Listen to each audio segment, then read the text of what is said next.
แทนเนี้ย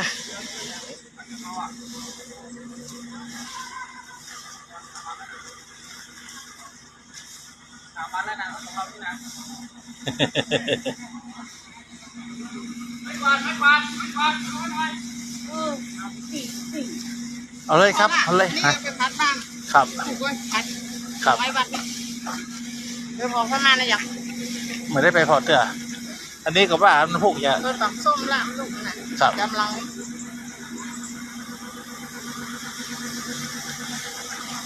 รอเขาไปเก็บมดกับยาเนี่ยกับเขาดอกมาปลูกแทนหวานใหม่ใส่หินนี่มันสะอาดตาหน่อยแล้วหินมาแทน